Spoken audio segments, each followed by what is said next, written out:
um bando de vagabundo pintado de índio, bota um cocara, invade uma comunidade, você não pode fazer nada. Que a visão que o Brasil quer exportar de si é que o Brasil é um favelão, pobre, com as pessoas muito alegres, morando num lugar sujo. As nossas mulheres são mostradas como pessoas prostituídas. O brasileiro é mostrado como um vagabundo, como um eterno dançarino, brincalhão, sem responsabilidade sobre a vida. Só que alguém paga a conta disso. E aí é uma massa de pessoas que estão trabalhando ao redor do país. E essas pessoas, o governo brasileiro tem vergonha delas. Vergonha. E pior, persegue elas. É tradicional do agricultor norte-americano, via ONGs, de sabotagem de concorrentes internacionais deles para que eles voltem a ganhar mercado externo. Existem produtor rural nos assistindo que saiba, talvez até o candidato que ele goste, votaram com o PT para te ferrar. O STF mantém a desordem no campo. Quando houve a invasão por parte de índios paraguaios lá nas fazendas da região de Guaíra, veio uma decisão do Fachin para manter como está e não deixar a polícia botar para fora invasores que vieram de outra nação. Ou seja, o STF, ele ajuda a confusão. Hoje, se uma polícia no Rio de Janeiro quer fazer uma operação, ela é obrigada a ter que passar uma série de informações para autoridades que podem vazar para o crime organizado por conta da DPF das favelas, que foi uma decisão do Supremo lá da época da pandemia, que está vigente até hoje.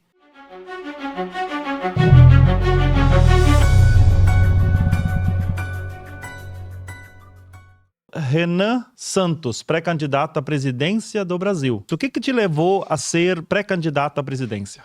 Eu sempre sonhei em fazer coisas muito grandes em qualquer área da minha vida. E eu sempre gostei muito de história. Eu sempre admirei os grandes homens da história da humanidade. E eles sempre me inspiraram muito. Então você fala do Alexandre o Grande, Júlio César, Constantino, Juliano. São homens muito opostos entre si, mas todos com histórias muito grandes. Péricles, Ciro o Grande. Então quando eu falava desses caras, eu vi essas grandes histórias de conquistas, de aventuras.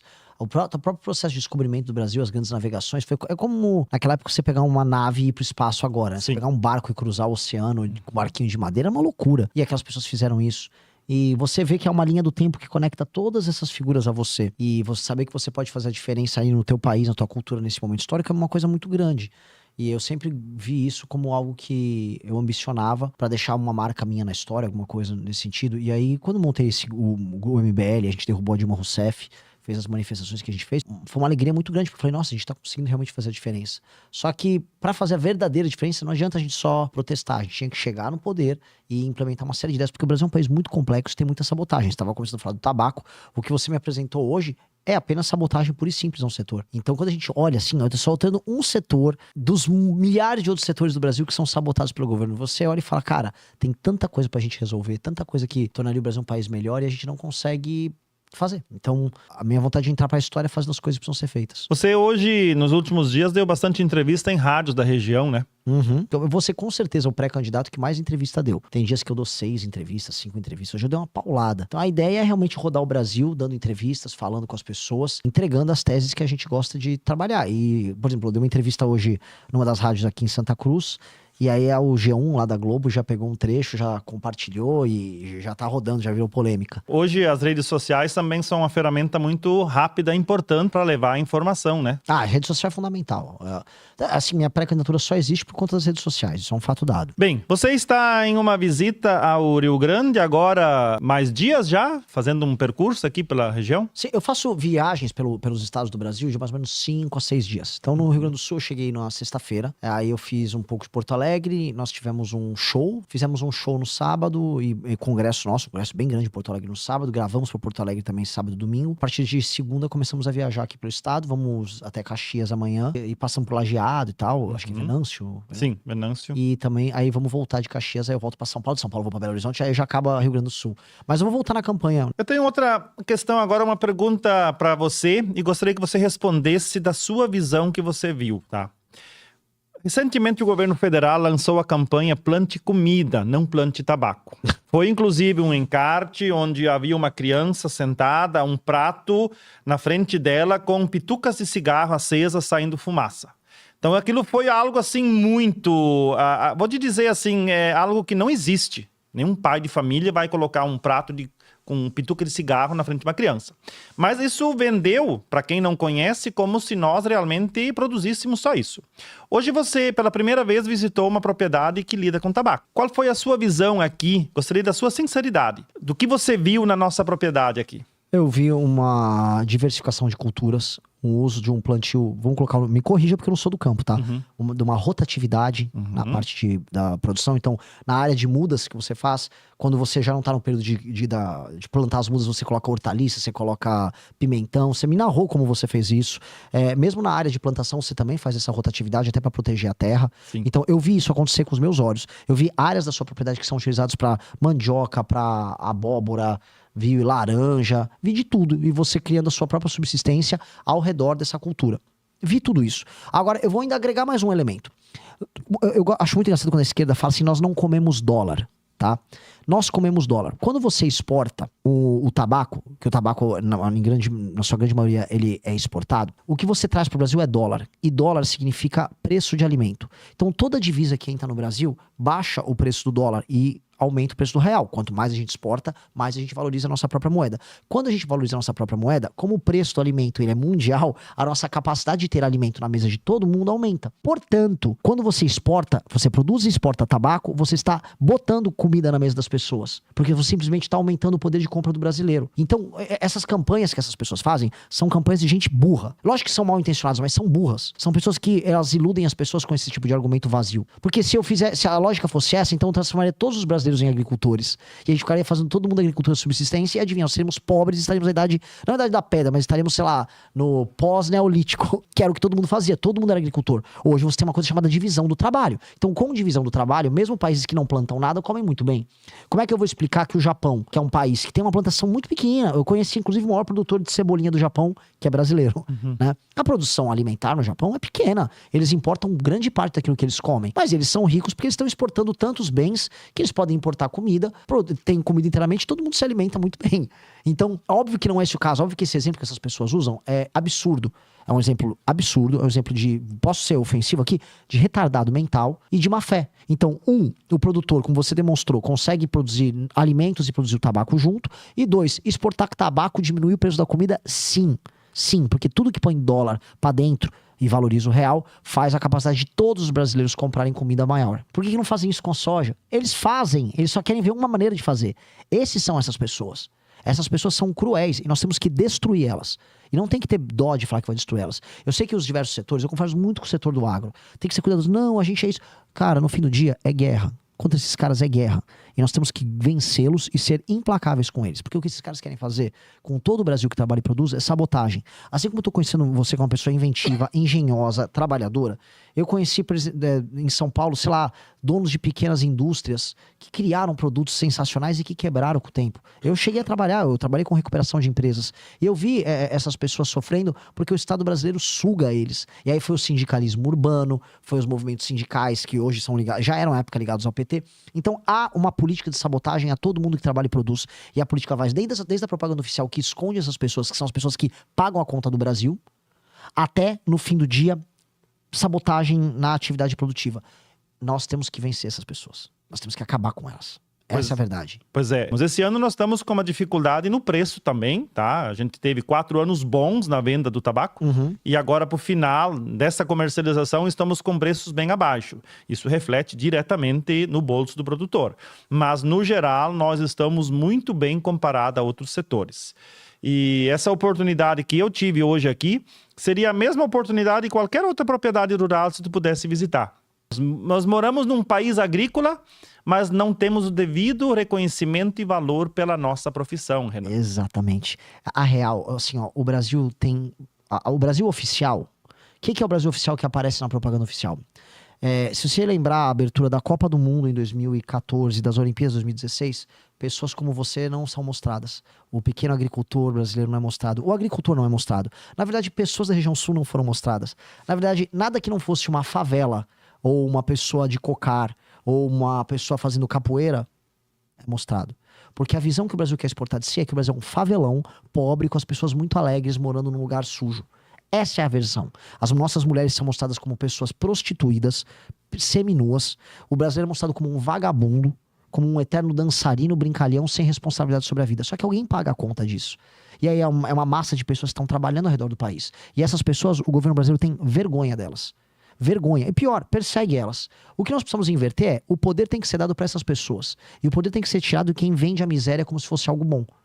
Então, a ideia de vender para o mundo o Brasil favelado não pode existir. Eu vou acabar com favela. Não vai haver uma propaganda oficial do Brasil que haja uma favela aparecendo. Eu vou desmontar as favelas brasileiras. Nós temos que acabar com esse tipo de cultura. Nós temos que pegar qualquer gringo que venha fazer turismo no Brasil, na favela, e mostrar como se fosse algo bom, esse gringo vai ser expulso do Brasil. Expulso. Nós temos que mostrar, igual eu vim fazer hoje, a sua propriedade. Nós temos que mostrar o cara que tá, igual eu fui visitar na Bahia, o cara que tá sobrevivendo com a cultura do cacau dele, mesmo depois de ter tido uma sabotagem gigantesca com a vassoura de bruxa.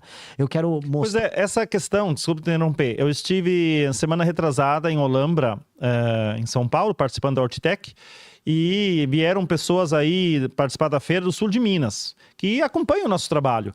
E aí entrou essa questão de sabotamento do pessoal que lida com cacau, né? Com a doença sendo disseminada lá para prejudicar o produtor. É inacreditável, mas isso realmente aconteceu. Aconteceu. Eu visitei produtores que foram alvo disso. Isso aconteceu em Ilhéus, na Bahia, e foi o PT. Inclusive, foi tão sádico que eles fizeram que depois as pessoas responsáveis por espalhar a vassoura de bruxa se tornaram prefeitos de Ilhéus. Eles queriam destruir a cultura dos produtores, e eram pequenos produtores de cacau que tinham. Dizimaram ali. Depois você passou a ter produção de cacau rolando no Pará, e há uma produção agora rolando no Mato Piba, lá na parte do Cerrado, lá na Bahia. Mas isso foi feito de propósito. Então, quando eu dou esse exemplo do cacau, em que eles destruíram o setor inteiro, se fizeram isso com o cacau, que basicamente só faz chocolate, por que não fariam isso com o tabaco? Por que não fazem isso com soja? Eles fazem, eles só querem ver uma maneira de fazer. Esses são essas pessoas. Essas pessoas são cruéis e nós temos que destruir elas. E não tem que ter dó de falar que vai destruir elas. Eu sei que os diversos setores, eu converso muito com o setor do agro. Tem que ser cuidadoso. Não, a gente é isso. Cara, no fim do dia, é guerra. Exportar tabaco diminui o preço da comida? Sim. Sim, porque tudo que põe dólar pra dentro e valoriza o real, faz a capacidade de todos os brasileiros comprarem comida maior. E se você olhar os números, né, o Rio Grande do Sul, o tabaco está em primeiro lugar em exportações, em números, né, de exportação. Então, a importância que essa cultura tem para nós. Exato. Assim, eu tô exportando esse produto tá gerando divisa pro Brasil, o governo brasileiro tem que te ajudar. Esse é o ponto. Eu vou ajudar vocês. Eu quero saber como é que eu faço para facilitar a escoação da produção, como eu posso facilitar vocês adquirirem máquinas, como é que eu posso facilitar o crédito. É só isso que eu vou fazer. Eu preciso exportar 300 de você lá pro Maranhão. Eu vou clonar o senhor. Você tem? 49. 7 anos mais velho do que eu. Vou cloná-lo, vou enviá-lo para o Maranhão e assim tornaremos o Maranhão um lugar muito desenvolvido. Mas saiba, Renan, que você vai visitar qualquer propriedade rural e você vai ter essa visão de que todo produtor aqui na nossa região faz o possível para prosperar. Hoje de manhã você conheceu um pouquinho na prática a produção de muda, a cura do tabaco, a lavoura. Sabendo que o Brasil hoje tem uma restrição enorme na nossa cultura, sendo que nós somos referência em exportação há mais de 30 anos. Nós somos hoje, nos 3 estados do Sul, Rio Grande do Sul, Santa Catarina e Paraná, 525 municípios produtores. Em torno de 138 mil famílias que produzem o tabaco. 533 mil pessoas empregadas nesse setor. Uau! Né? Em torno de 310 mil hectares.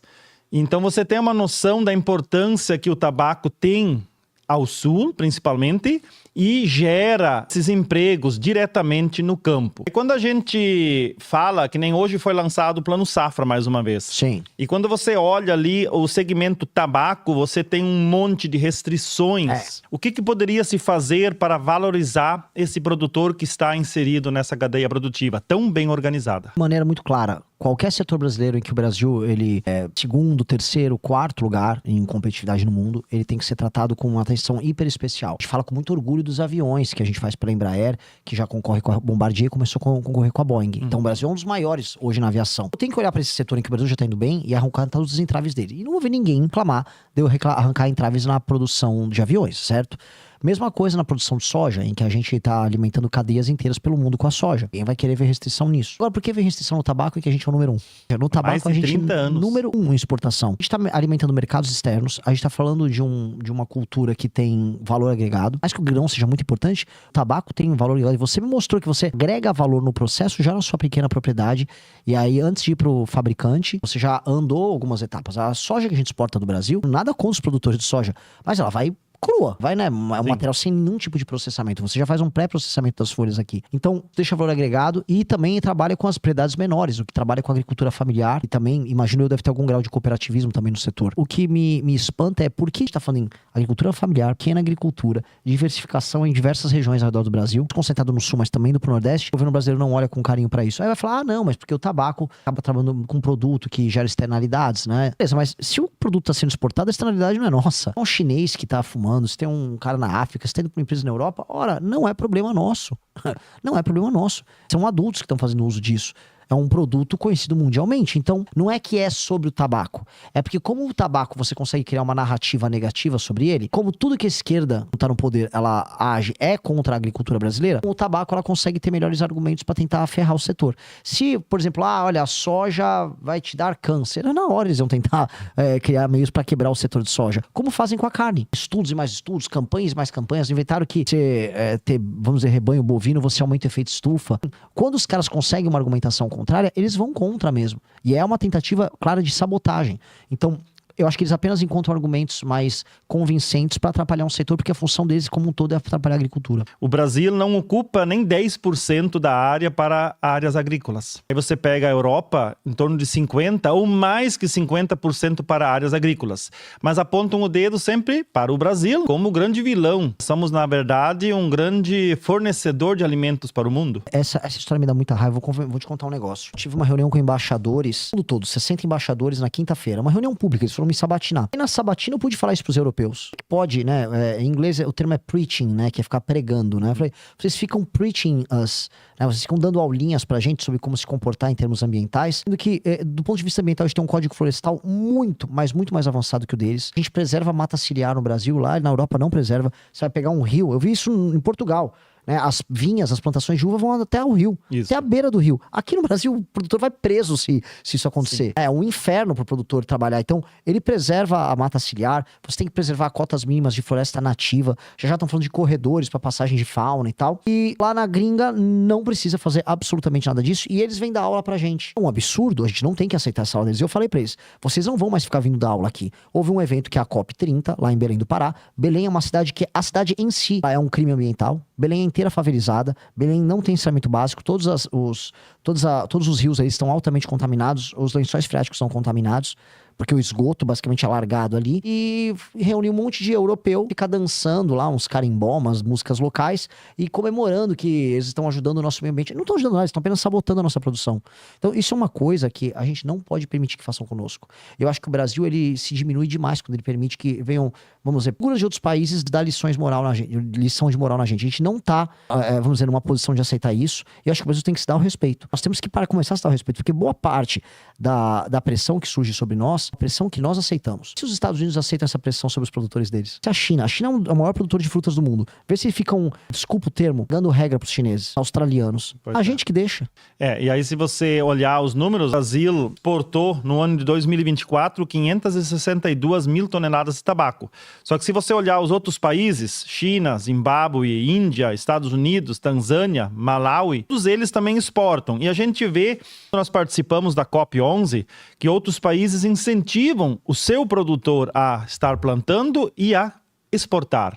E por que nós, eu vou pegar o exemplo do tabaco, mas que é o exemplo de outras culturas também, a gente parece que retrai, o governo quer retrair, parece que é errado você estar produzindo algo para exportação. A gente gostaria de ver um dia um governo que desse o pontapé para nós alavancarmos e não para nos atrapalhar e tropeçarmos. Eu vou te falar uma coisa, lá no teu gráfico tinha um caso da Bahia, né? Tem uma fazenda bem grande produzindo para Philip Morris. Eu acompanhei o caso dessa fazenda. Eles já estão produzindo uma espécie de um tabaco diferente, que é utilizado num produto novo, que é uma espécie de um vape já da Philip Morris. Pois bem, o mundo vai se adaptar. O mundo do tabaco, ele vai se adaptar às circunstâncias tecnológicas e às circunstâncias sanitárias dos países. E vai continuar a ter plantação de tabaco no mundo todo. E você já vai ter tabaco transgênico, vai ter de tudo.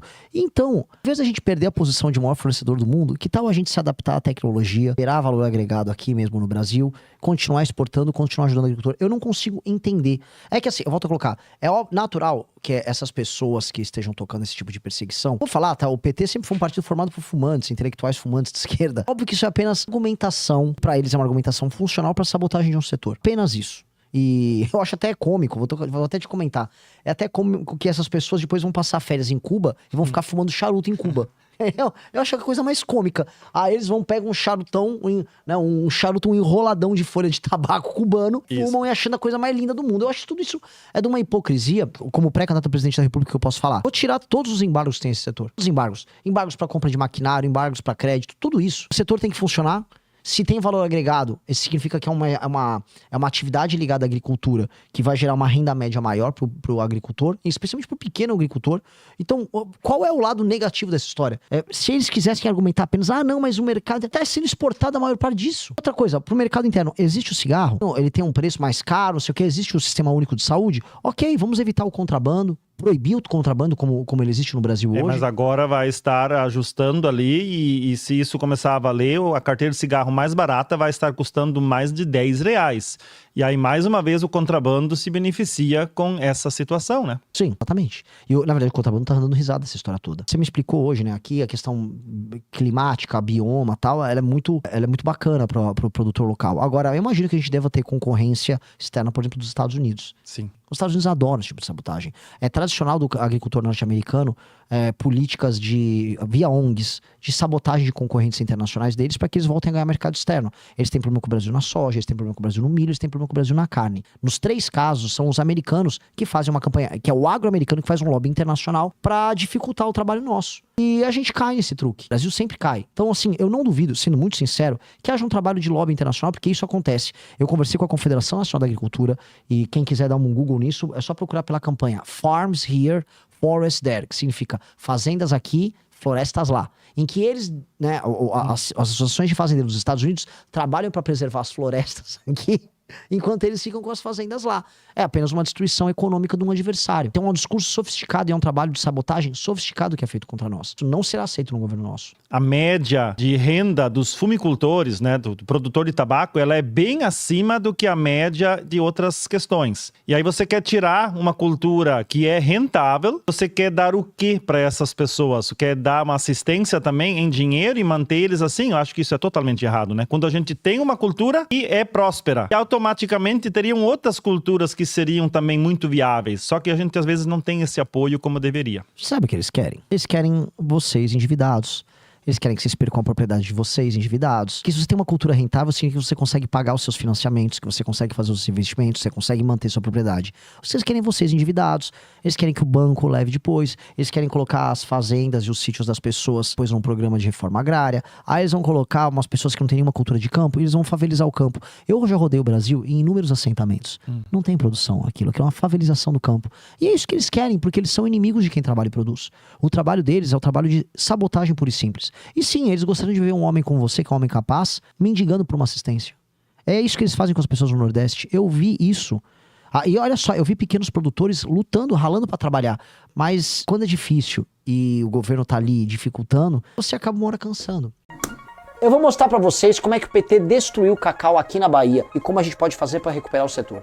Pois é, a Bahia era a maior produtora mundial de cacau. E quando você imagina cacau, chocolate e um mundo que consome cada vez mais produtos de luxo e qualidade, a Bahia devia estar faturando muito, certo? Pois é, esse aqui é mais um vídeo da série Como o PT Destruiu a Bahia. Pois é, os nossos amigos do PT perceberam que o acúmulo de poder nas lideranças cacaueiras aqui da região era um problema para o crescimento do partido. Portanto, nos anos 90, o PT ajudou a espalhar, e eu não tô zoando, o PT ajudou a espalhar uma praga chamada vassoura de bruxa que destruiu todas as plantações de cacau na região. Se você não aplica um remédio no pé de cacau, você perde de 80% a 90% da produção. E com a tecnologia que nós temos, se você aplica o remédio, você consegue salvar coisa de 50% apenas. Isso destruiu o poder político dos produtores da região, ajudou invasões do MST a acontecer, empobreceu e favelizou a região do Recôncavo e o sul da Bahia e permitiu a ascensão do PT ao poder em 2006, o PT que não largou o osso até agora. Esse aqui é o cacau bom, esse aqui tá ficando cada vez mais raro. Quando ele começa no pé, ele começa verde, começa a ficar preto, a infecção tá andando. Às vezes ele dá sorte de amarelar um pouco, mas no geral ele vai ficar escuro e no final, olha só como ele fica,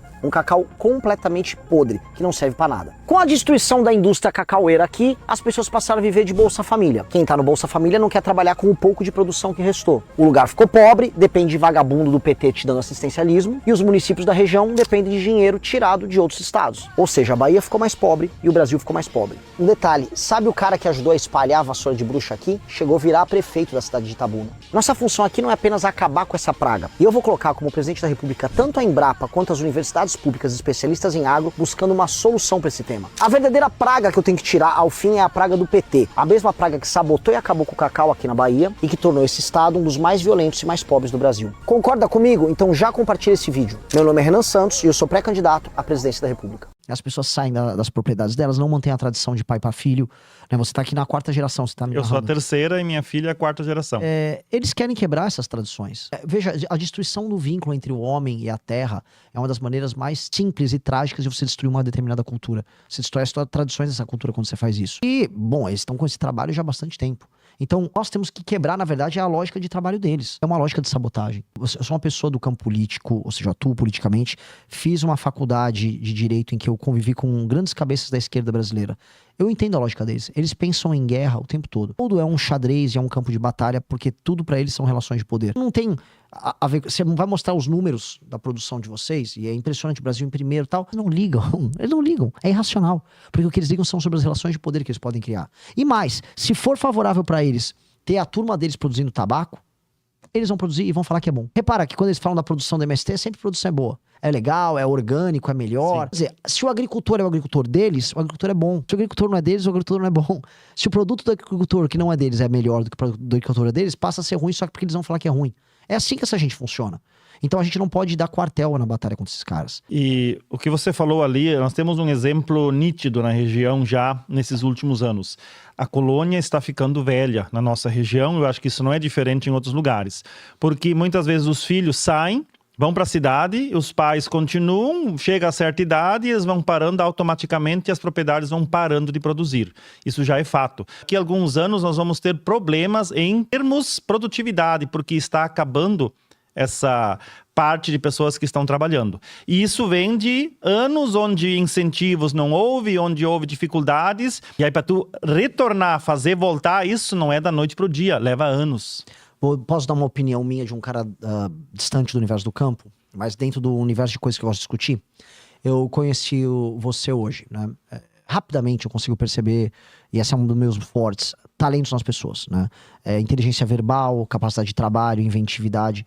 Você é uma pessoa que provavelmente tem um QI alto, entendeu? O que eu quero dizer? As pessoas da tua família devem ser pessoas capazes. Naturalmente, tem um processo que chama brain drain, que é o dreno dos cérebros. Os grandes centros urbanos drenam os cérebros das cidades menores, e essas pessoas saem do campo e vão para cidades maiores para se tornar médico, para se tornar engenheiro, para ocupar postos, para se tornar empresário, para ocupar postos, posições bem colocadas. O campo não pode ser permanentemente drenado. Ele só é drenado se as atividades que as pessoas têm no campo não são lucrativas. Então, manter o capital humano de alta qualidade no campo é sobre fazer o campo no Brasil ser um campo inteligente, ser um campo com valor agregado e que faça valer a pena você ser que seja um pequeno produtor rural. Tem algo de errado quando o Brasil, que é um dos países que são melhores para se plantar, e estou falando de diversas culturas, ele perde o seu capital humano. Então, o que você descreve aqui é um erro de origem, um vício de origem de um país como o Brasil. Porque as margens podem ser mais altas. Eu estava dando um exemplo, tudo que ferra o agro no Brasil. Da energia elétrica, do preço dos combustíveis, da cadeia de impostos, da falta de financiamento para determinados tipos de maquinário,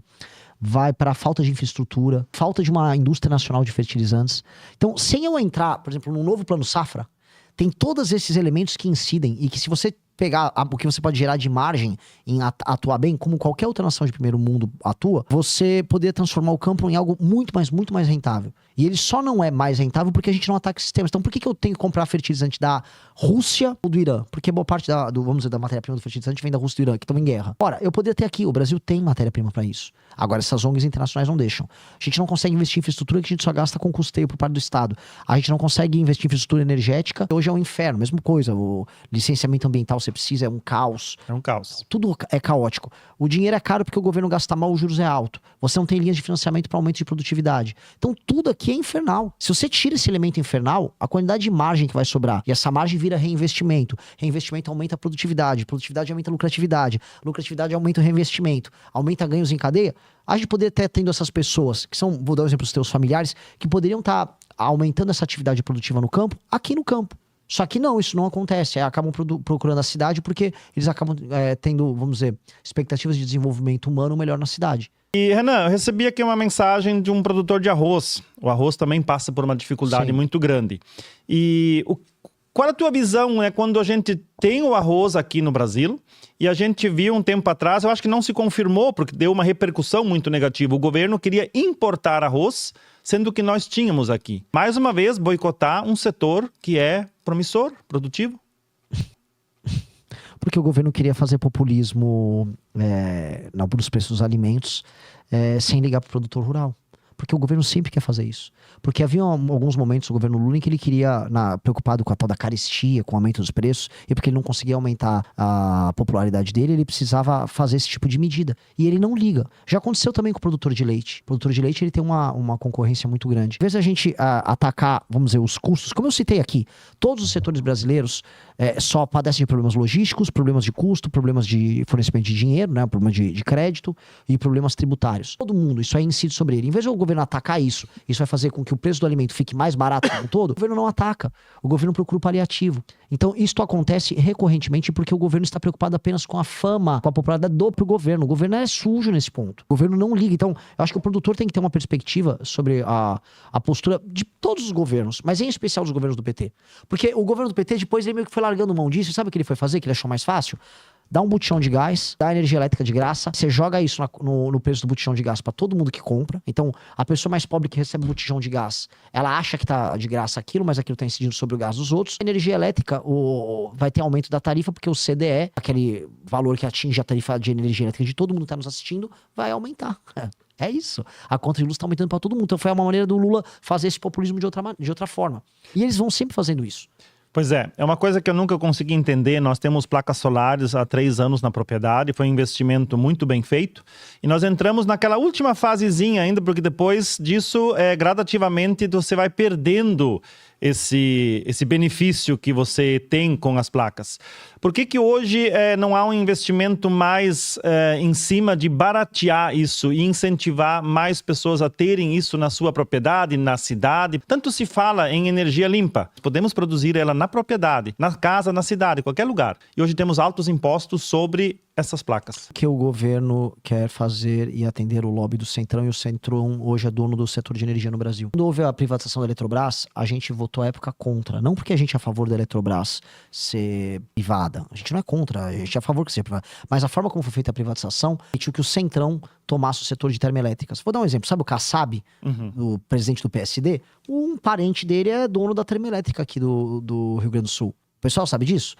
Eu fui visitar termoelétricas no Maranhão, os donos dessas termoelétricas são todos ligados a esses partidos do Centrão. O Centrão se tornou dono de boa parte do setor elétrico no Brasil. Ao se tornar parte do setor elétrico no Brasil, eles são parte, vamos dizer, de um lobby que não quer que as pessoas se emancipem. Você gostaria de ter energia elétrica e bateria aqui. Com essas duas coisas, a célula fotovoltaica e a bateria, que é o que o Elon Musk propõe, as pessoas vão ficar, em grande medida, especialmente pequenos produtores, autônomos. Essa autonomia interessa? Interessa para esses caras, autonomia? Eu acho que não interessa para eles. É bem problemático isso. As tecnologias, elas vão evoluir para gerar essa emancipação. As células fotovoltaicas vão ficar cada vez melhores, você vai precisar de cada vez menos placa para gerar cada vez mais energia, e você vai ter as baterias com alto desempenho que vão gerar autonomia para muita gente. A esquerda quer ser populista e a direita tem medo de falar o que acredita. A direita vota com a esquerda. Aconteceu isso agora. Eu tenho uma proposta que as pessoas vão falar: Renan, não gostei. Paciência, isso aqui é a solução. Porque, assim, o eleitor às vezes se comporta como criança. Você fala: não me dá o remédio. Mãe, o remédio é amargo. Tira esse xarope daqui. É pra tomar o remédio. Você sabe que a criança não pode ficar doente. Se não der o remédio, a criança pode adoecer, pode morrer. A criança não sabe. O eleitor às vezes fala: não faz isso aqui. Por exemplo, teve agora o fim da escala 6x1. Eu avisei, vai dar ruim.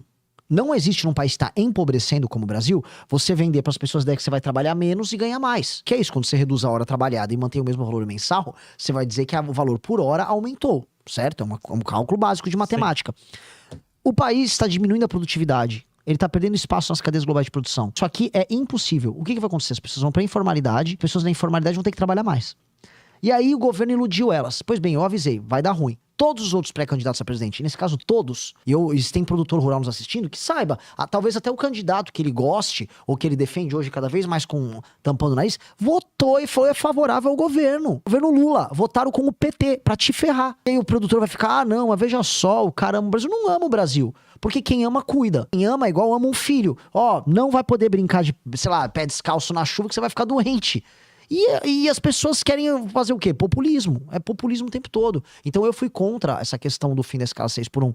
Não porque eu acho lindo o modelo. Eu quero um modelo, como acontece em nações desenvolvidas, que você vende sua hora de trabalho, você consegue vender e você pode fazer contratos mais diversos, que não tem justiça trabalhista, é tudo matéria de justiça civil se for virar alvo de litigância, e que é super flexível. Os melhores lugares do mundo, a contratação e a demissão de pessoas é flexível. Então, por que nós não somos assim? Você tem uma fala diferente, toca na ferida. Isso não pode lhe causar um prejuízo? Pode, vai causar. Mas eu tô disposto a aceitar ele. Porque se eu continuar um jogo político baseado em mentira, nunca vou sair do lugar. Não apenas eu, o Brasil não vai sair do lugar. Se eu precisar fazer uma campanha em que eu voto com a esquerda no PL da misoginia, que eu voto com a esquerda no fim da escala 6x1, que eu voto na esquerda pra blindagem das pessoas que estão no caso do Banco Master, significa que eu sou igual à esquerda. Então eu não consigo aceitar. Eu prefiro perder votos, eu prefiro irritar algumas pessoas que deixar de ser a pessoa que eu sou. E não só a pessoa que eu sou, deixar de ser um movimento sincero com as pessoas. Enquanto o brasileiro não perceber que às vezes ele toma decisões muito erradas, a gente não vai conseguir fazer nada. Se eu for pra ser presidente da República e eu ter que votar o projeto de lei que o Lula é favorável, pra que eu sou presidente? Só pra ter uma faixa? Só pra falar que eu sou presidente? Eu não quero fazer isso. Eu quero ser presidente pra andar com uma agenda. Eu quero destruir o crime organizado. Eu quero desenvolver economicamente o Brasil. Eu quero fazer reformas que mexam com privilégios. Eu quero fazer com que o Brasil seja um país funcional. Às vezes, o meu próprio eleitor vai falar, Renan, você tá errado. E eu vou falar, quem tá errado é você. Agora, essa não é a melhor forma de tratar uma pessoa? Quando eu discordo de você sobre um tema, você discordar de mim sobre o tema de maneira cortês, significa que eu te respeito e discordo. Eu te respeito intelectualmente na sua discordância. Quando eu passo a ignorar e falar o que você quer ouvir, eu tô enganando você. O engano é justamente a pior forma de desrespeito. Então, o discordar é respeitar. Concordar de maneira fingida é enganar. Então, não ser um enganador. Isso é o básico para ser um bom político, é o básico para ser um bom líder, é o básico para ser um bom... Se você é um pastor numa igreja e mente para seus fiéis, você é um mau pastor. Se você é um chefe numa empresa e você precisa mentir para você ter produtividade, você é um mau chefe. Se você é um marido e você mente para sua esposa para manter a relação, você é um mau marido. Todo mundo sabe disso. Por que na política você tem que mentir para ser um bom político? Então eu não consigo acreditar nisso. Não consigo de verdade. E quando a gente acompanha esses movimentos de invasão de propriedades, eu já diversas vezes compartilhei, fiz vídeos já falando que acho isso totalmente errado. O cara conseguiu uma propriedade e ser invadida. Qual a tua visão sobre hoje esta questão que eu acho muito importante? Uma propriedade privada é algo sagrado. Nós temos que alterar aquilo que está na Constituição, que é a propriedade, ela deve respeitar o seu princípio da utilidade, a função social da propriedade. O que é função social da propriedade? Algo que é uma propriedade, a única função dela é ser propriedade de alguém. Ou seja, ela ter um dono. Então, a terra, a sua terra, ela não tem função nenhuma além de ser sua, porque ela é sua terra. O conceito de propriedade é basicamente esse. Agora, quando a gente cria a função social da propriedade que foi colocada na Constituição, o que eles estão querendo dizer com isso? Que a sua propriedade ela tem que fazer algo. Eles não explicam o que é. Então, se você tem um apartamento numa cidade, talvez se o seu apartamento não tiver alugado, ele não está cumprindo a função social dele, então ele pode ser o quê? Expropriado. O MTST pode entrar lá. E eles usam esse argumento da função social para pegar os movimentos de moradia, isso na área urbana, e os movimentos de sem terra, área rural, e aí eles começam a organizar invasões. E aí eles justificam essas invasões com esses princípios. Mas não só essa parte de sem terra, é um absurdo. Tem também a questão indígena. O governo federal impede, por exemplo, que as polícias estaduais possam fazer a retirada de índios que invadem propriedades rurais. Então o índio ele tem uma licença. Ele vai, invade uma propriedade geral e fica lá. Se você tirar o índio de lá, você vai pro crime federal. Então, um bando de vagabundo pintado de índio, bota um cocara, invade uma propriedade, você não pode fazer nada. Aí os caras estão querendo instigar a guerra. E aí quando a gente olha, por exemplo, os números e os dados, tentando ser generoso, tá? Que eu não sou generoso com eles, mas vamos pegar os dados e vai que tem alguma coisa boa sendo assentamentos. Não tem. O nível de produtividade dos assentamentos no Brasil é péssimo, é pífio. Assentamento no Brasil é basicamente favelizar o campo. Então, eu não sou favorável a um modelo de tirar terra dos seus proprietários para depois você fazer uma favelinha no lugar. E essa favelinha depois, ela é revendida. Como acontece nas questões urbanas, em que você tem uma favela, aí constrói prédios no lugar, aí a pessoa vai para o apartamento e aí ela vende ou subloca o apartamento e vai fazer favelinha em outro lugar. Acontece muito em São Paulo. Que eu vou proibir tudo isso. E não vai haver assentamento nenhum no Brasil, absolutamente nenhum, enquanto não aumentar o nível de produtividade deles para o nível de um produtor rural normal. Sabe quando eles vão conseguir elevar esse nível? Nunca. Nunca vão conseguir. Nunca, porque eles não estão lá para ser produtor rural. E eu vou estabelecer esse critério e nunca mais vai ter esse tipo de invasão nem assentamento. E eu vou criminalizar movimentos que invadam propriedade no Brasil. Invadir uma propriedade, você vai preso na hora. Preso, inafiançável. Porque não existe justificativa para isso. Vai tentar explicar para um americano que, nesse instante, tem grupos bandidos rondando propriedades rurais, sei lá, no Alabama, no Texas, e que um americano vai simplesmente deixar isso acontecer. Isso não existe na concepção do americano. Isso não existe na concepção do europeu. Agora tem que existir na nossa concepção. Isso é inferno na Terra. Nós temos que combater eles como banditismo rural, que é o que eles são. Interessante. Posso te falar uma coisa? Pode. Os grupos comunistas no mundo são muito baseados naquilo que eles chamam de movimentos sindicais urbanos e os movimentos campesinos, que são os movimentos rurais. Então, as guerrilhas urbanas foram as guerrilhas que, junto com os marinheiros de Kronstadt, tomaram a capital russa e deram o golpe da Revolução de 1917, ou o golpe russo de 1917, o golpe comunista lá. Em outros lugares, como na China, você teve revoluções campesinas, que aconteciam através de homens que atuavam no campo.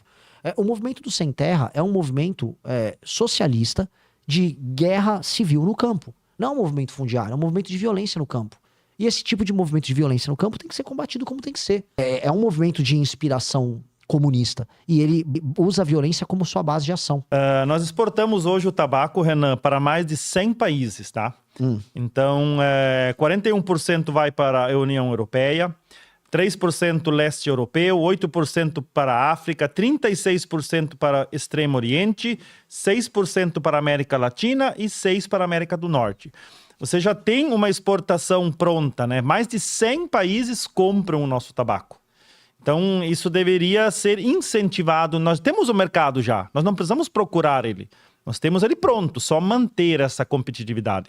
O estrangeiro está focando em qualidade, em produtividade, e nós aqui, se o produtor não correr atrás, como eu te mostrei hoje, com investimentos que ele faz muitas vezes no peito, porque ele faz isso através da indústria ou particular, ele não consegue se modernizar. E você não se modernizando, você vai ficando para trás. E isso não é legal para nenhum setor, nem na agricultura, nem para a empresa na cidade, né? A questão é que, assim, fazer o óbvio no Brasil às vezes parece loucura. O exemplo todo que você me deu, eu concordo com ele em número grau. Imagina, você já tem um mercado. Você não precisa. O que você estava me explicando, assim, os produtores no Brasil já são certificados na sua maioria, certo? Já são homologados junto às grandes empresas e já tem uma tradição de fornecimento que já é de décadas, certo? Então tá tudo meio que resolvido. É um setor que não há grande. Vamos dizer, não há grande problema em continuar a produção com ele. Então, por que gerar esse óbice? Por que gerar esse problema? Agora, a gente gera problema pra tudo. Recentemente, eu tava na Cargill, lá em Santarém, no Pará. Houve uma invasão indígena da Cargill, numa planta que, basicamente, recolhe a produção agrícola que vem do Mato Grosso e de uma parte da produção que vai do Pará. E coloca dentro do navio, e o navio sai com as barcas ali do rio e junta no mar e vai pro canal do Panamá, pro Oriente. Ou seja, certinho, os índios invadiram por um mês. Não deixaram entregar a produção. E aí fica aquelas discussões, aí o governo Lula brecou a possibilidade de uma hidrovia, de reforma de uma hidrovia que ajudaria a produção ali. Ou seja, só sabotagem. Então a gente encontra sabotagem em vários setores. Do tabaco é mais um lugar, e acho que é um lugar muito sensível onde a sabotagem acontece, mas sabotagem está acontecendo em todos os lugares. Quantos trilhões a gente perde a cada 10 anos sabotando, não tira um próprio pé? São trilhões de oportunidades. Eu tô falando em trilhão. O PIB do Brasil é coisa o quê? De 12 trilhões? Quantos trilhões a gente não perde em 10 anos? É muito dinheiro. E é só por sabotagem. Sabotagem acontece em todas as áreas. E a gente é obrigado a conversar com esses doidos.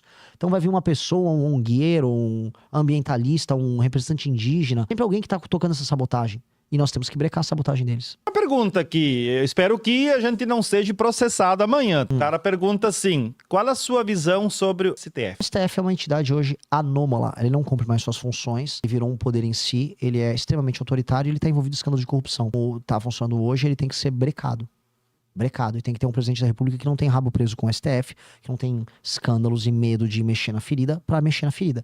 Eu, como presidente da República, se tudo é certo, eu terei 4 indicações para fazer no STF. Sei, por exemplo, que o ministro André Mendonça é um ministro sério. Sei que dá para conversar com o Fux. Sei, portanto, que dá para montar uma maioria no STF que isole a banda podre do STF e aí você começa a colocar o STF no caminho certo. Então, é muito importante ganhar essas eleições. Porque você fazendo as nomeações certas, você coloca o STF dentro da caixa dele. Qual é a função do STF? Defender a Constituição, só. Hoje eles usam isso de argumento para ofender não apenas a Constituição, mas todos os setores produtivos do Brasil, os valores dos brasileiros, soltarem decisões estapafúrdias, todas decisões assim que afrontam os valores nacionais. Então, a causas de gênero, tudo é equiparado a causas raciais. Então, se você... agora, se você falar, se tiver uma briga com uma mulher, uma discussão de trabalho, uma mulher no ambiente de trabalho, eventualmente aquilo é equiparado a injúria racial e aquilo pode ser transformado numa ação penal que pode te colocar na cadeia. Ele patrocina esses temas. O STF mantém a desordem no campo. Quando houve a invasão por parte de índios paraguaios lá nas fazendas da região de Guaíra, lá no Paraná, veio uma decisão do Fachin para manter como está e não deixar a polícia botar para fora invasores que vieram de outra nação. Ou seja, o STF, ele ajuda a confusão. Hoje, se uma polícia no Rio de Janeiro quer fazer uma operação, ela é obrigada a ter que passar uma série de informações para autoridades que podem vazar para o crime organizado por conta da DPF das favelas, que foi uma decisão do Supremo lá da época da pandemia, que está vigente até hoje. Isso tudo é loucura. Tem situações aí que... Às vezes eu falo que o nosso mundinho aqui é bem mais tranquilo, porém, a gente sabe que essas coisas acontecem e interferem no nosso dia a dia. Com certeza. Eu vi que você já falou também em nomeações de ministro, né? Se você chegasse à presidência. Uhum. Você já tem hoje Ministro nome? do STF ou ministros do governo? Do governo. O primeiro que eu nomeei foi o deputado Kim Kataguiri. Uhum. Ele é um parceiro meu lá do período da fundação do Movimento Brasil Livre. Ele é o melhor deputado federal do Brasil. Vou dar um exemplo, só de um projeto que interfere diretamente na vida no campo e outro que interfere na vida de todos os brasileiros. Um que ele foi o relator do licenciamento ambiental, que é um projeto que é muito pró setores produtivos do Brasil, não só a parte de infraestrutura, mas também o agro. E foi com o relatório dele que foi aprovado, foi basicamente 90% do relatório foi ele que montou e foi o relatório que foi aprovado. E outra coisa que ele passou recentemente foi aumento de penas para roubo, furto e receptação de celulares no Brasil. Projeto dele. Então o Kim Kataguiri, ele faz um trabalho complexo e bem grande no Congresso. E o que ele seria?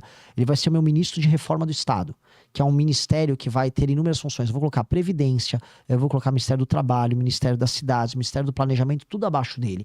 E a gente vai reformar o Estado brasileiro. Sabe? Vou dar um exemplo, uma coisa que interfere para vocês. A gente detectou que vários setores do governo, como ICMBio, INCRA e FUNAI, atrapalham o funcionamento das obras que vão modernizar o Brasil e da agricultura brasileira. Ele vai pegar todos esses órgãos, ele vai regulamentar e vai fazer o que impeça eles de atrapalhar a vida de todo mundo. Então, esses são elementos que um super-ministro como ele vai poder atuar. Eu pretendo revelar nos próximos 30 dias quem vai ser meu ministro da Fazenda, vai ser um ministro da Justiça, vai cuidar da área de segurança pública. Essas são as revelações que a gente vai fazer ao longo das próximas semanas. Ou seja, ao meu ponto de vista, é algo interessante, porque a gente saberia quem estaria comandando essas pastas importantes ao nosso dia a dia. Formando tudo certinho, né? Não troca de cargos políticos, né? De tomar lá da cá, como acontece muitas vezes. Que é a regra do jogo hoje. O governo Lula, ele não tem projeto de nada. Aí ele basicamente ele entrega ministérios inteiros, eles chamam de entregar com a porteira fechada, ou seja, dá o ministério inteiro e os caras fazem o que eles querem. Isso foi nos governos anteriores também. Você deu, por exemplo, o Ministério da Educação no governo Bolsonaro pra uma gangue no final do governo Bolsonaro. No governo do Temer, se deu pra várias gangues, vários ministérios. No governo da Dilma, só gangue administrando. Então, o Brasil, ele foi tocado e ainda é tocado por uma série de gangues. São gangues que estão administrando empresas públicas, ministérios inteiros. E a gente não pode entregar essas coisas para essas gangues. Ministérios que administram o Brasil de fato, Ministério da Educação, Ministério da Saúde, Ministério da Fazenda, eles têm que ser realmente funcionais. A sua visão de Santa Cruz do Sul, eu vi um story seu, você ontem à noite no centro lá, qual é a tua visão do nosso município aqui? Maravilhoso, maravilhoso. Quem dera o Brasil fosse um gigantesco Santa Cruz do Sul. Cidade limpa, altamente viável do ponto de vista econômico, ou seja, se anda nas ruas, tudo tomado por comércio, e comércio bom. Todos os comércios com gente circulando. Isso é muito diferente de cidades que eu vi em regiões mais pobres do Brasil, em que não há atividade econômica. As ruas não tem nada, tudo largado. Aí as pessoas vão ver de Bolsa Família. Suas ordeiras, crianças brincando em praça. Um dos maiores índices de que aquele lugar funciona é quando você vê a mãe sentada num banco, numa tarde de domingo ou numa tarde da semana, e as crianças brincando na praça e ela despreocupada. Porque ninguém vai mexer com as crianças, ninguém vai assaltar ela. Numa cidade como São Paulo isso não acontece. Só em alguns parques que as pessoas se sentem seguras. Aqui não, aqui isso acontece. E isso é tão... E isso é regra nos Estados Unidos. Praticamente todas as cidades nos Estados Unidos, não praticamente todas, mas boa parte das cidades nos Estados Unidos, no Canadá, na Austrália, são como Santa Cruz do Sul. Boa parte das cidades na Europa são assim. E no Brasil é uma exceção. E eu fico muito triste que seja uma exceção. Porque o Brasil todo deveria ser assim. O Brasil todo deveria se inspirar nesse tipo de modelo de cidade. Nós temos que vencer essas pessoas. Nós temos que acabar com elas.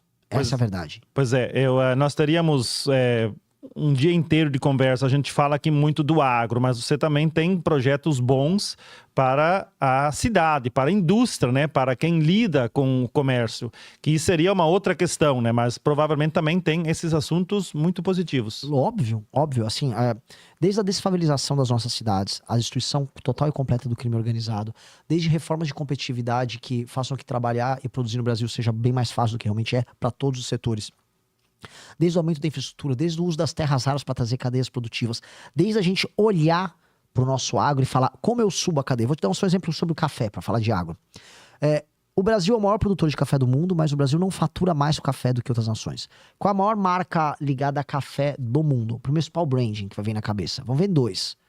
Tenta lembrar, com as 2 marcas mundiais ligadas a café. Nescafé, Nespresso. Nescafé, sim, que a gente conhece desde pequeno. Uma empresa suíça. Não tem um pé de café. Não tem nada a ver aqui. E a marca, qual a maior loja de café do mundo? É Starbucks, americana. Uhum. Alguma coisa brasileira aí? Onde está a margem? Tá com eles. O Brasil, a gente tem que olhar para todas essas áreas e todas essas culturas que nós somos líderes e falar onde nós agregamos valor para que a gente entre nas cadeias globais com marcas brasileiras e venda a marca Brasil. Veja, houve jogo de futebol do Brasil ontem. Pessoas na Índia, no Bangladesh, estavam fazendo festa na rua, torcendo pelo Brasil. Pessoas na África estavam torcendo pelo Brasil. O mundo quer gostar do Brasil, mas o Brasil não apresenta produtos, o Brasil não apresenta cultura, não apresenta nada pro mundo. E hoje a agricultura brasileira representa o quê? Comida. Vamos transformar tudo isso, vamos agregar valor na cadeia, vamos ajudar o agro a subir essa cadeia, para quando a gente se apresentar pro mundo com os produtos, a gente fique com toda a margem. Quem tem que vender a cápsula somos nós. Quem tem que vender a máquina somos nós. Quem tem que ter a cadeia de lojas de cafeteiros somos nós. Isso eu só falei do café. Isso eu falar do cacau. Isso eu falar das frutas em geral, sorvetes, marcas internacionais ligadas a isso. Se eu falar do aumento da capacidade produtiva da cadeia para o mundo, isso é gigantesco.